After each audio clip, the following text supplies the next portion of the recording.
progress on the Wan Hai 503 fire as India demands action from the Salvage Efforts. This is from the Maritime Executive, and it was published on June the 12th, 2025. The firefighting efforts for the Wan Hai 503 container ship, which is now being undertaken jointly by India's Coast Guard and Air Force, are reporting progress, while India's shipping authorities are demanding more action by the vessel's owners and the appointed salvage team. The frustration comes as India has been forced to deal with 2 container ship casualties at the same time. And today, another brief scare as a 3rd vessel reported a box fire. The Indian Coast Guard has been leading the efforts since the fire began on the Wan Hai 503 on June the 9th, approximately 44 miles off the coast.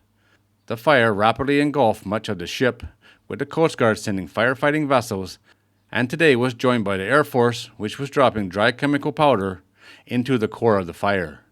Today, which is the 4th day of the effort, the Coast Guard reports it has 7 ships engaged in the firefighting, boundary cooling, and the continuing search for the 4 missing crew members.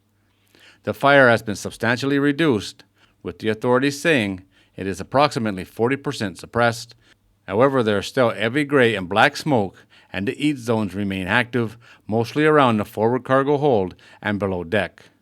One concern is that the heating continues near the fuel tanks and persistent hotspots requiring continuous boundary cooling. The Coast Guard was able to get a team aboard the vessel and secure a tow line to the stern.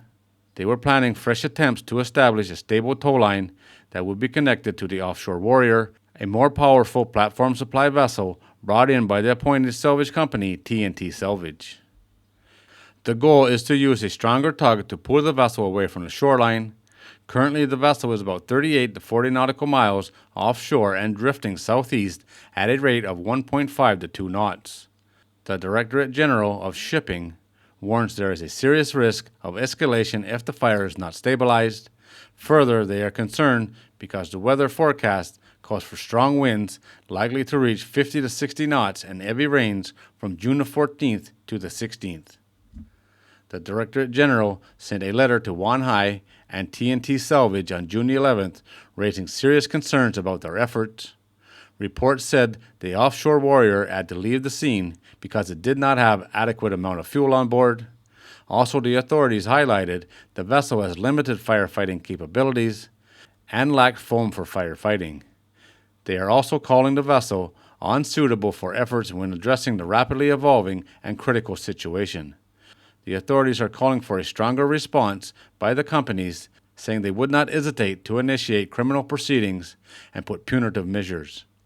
They are demanding no further delay or negligence in launching an effective firefighting and salvage operation.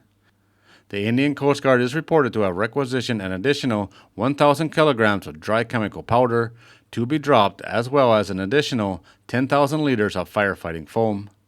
At the last report, it had 3,000 liters available on site. The Directorate also reported that it had requisitioned the offshore tug Trenton Liberty, which is under charter to the Indian Navy, and it was due to reach the Wan Hai 503 late on Thursday. It is to be used to support firefighting and for towing assistance. Further compounding the demands on the Indian Coast Guard, another feeder ship, Inter-Asia Tenacity 37,160 DWT, reported a box fire on Thursday. The vessel is inbound and due to arrive in India tomorrow, but reported a fire in one of its 1,387 containers on board. The Coast Guard responded, but the vessel later advised it had controlled the fire and no longer required assistance. The Indian Coast Guard has received commendations from many sources, including both China and Taiwan, for its response, which saved 18 seafarers from the Wan Hai 503 and the crew of the MSC Elza 3. The Directorate General, however, highlights the ultimate salvage responsibility is with the owners and operators of the vessel, and they must maximize their efforts to minimize the environmental damage and the casualties. To say the Indian Coast Guard's got a lot going on at the moment would be the understatement of the year. I am quite impressed with how many vessels they have, how many large vessels they have that are quite capable of handling this situation. But that can't be said for the salvage company which is TNT Salvage out of Singapore, I believe, covering both of these salvage operations. They seem to be very understaffed and very under-equipped for both jobs. And the guy in charge in India, he's letting them know exactly what he thinks, and that's a good thing, that's for sure. They have a very small weather window here to get this stuff under control, and they're running out of time. Good luck to everyone involved here. Hopefully we can get this fire out sooner rather than later. And this third vessel that had a fire on board, hopefully it don't flash back up and cause even more problems for an already stretched out Indian Coast Guard. All right, guys, there it is. As always, thanks for watching.